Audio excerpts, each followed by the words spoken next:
Darren, today is Thursday, yes? Look, what is the day today?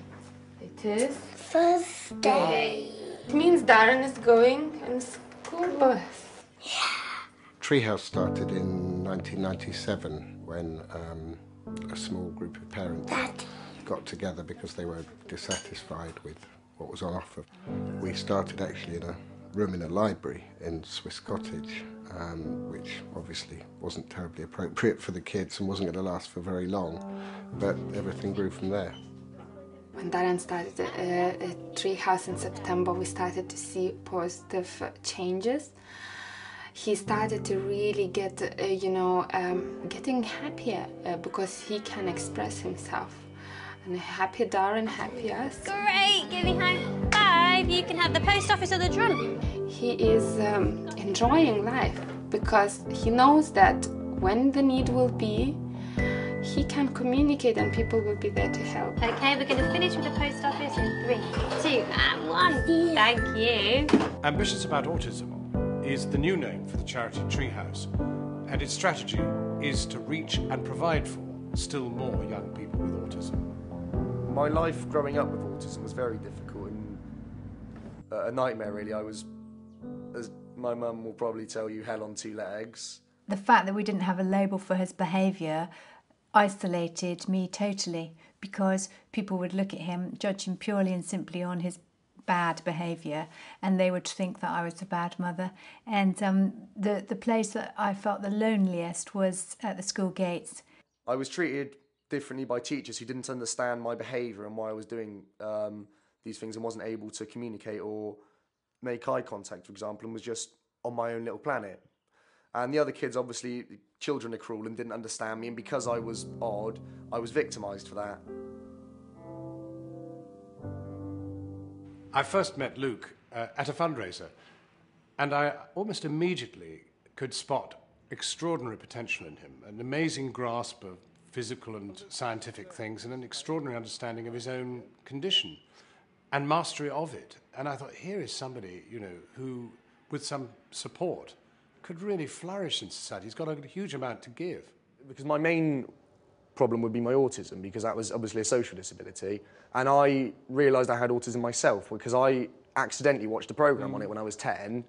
That's amazing.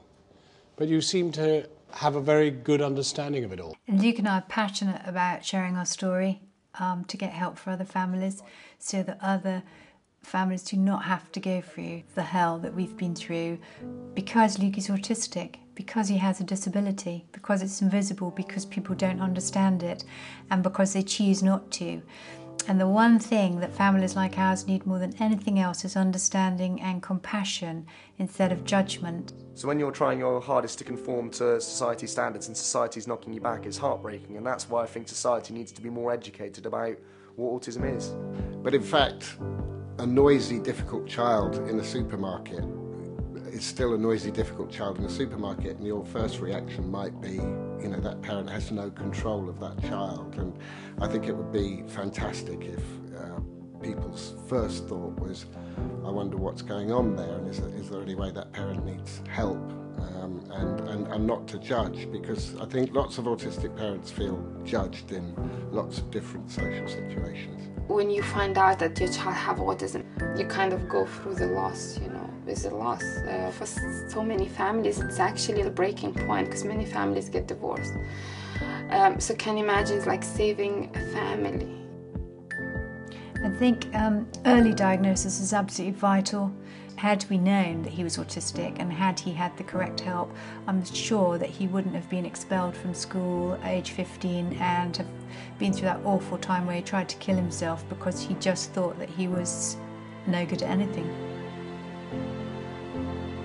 I'm ambitious for autism because I have a son who has special needs, and he is growing to be a man, he's a little man, and now he is comfortable with who he is.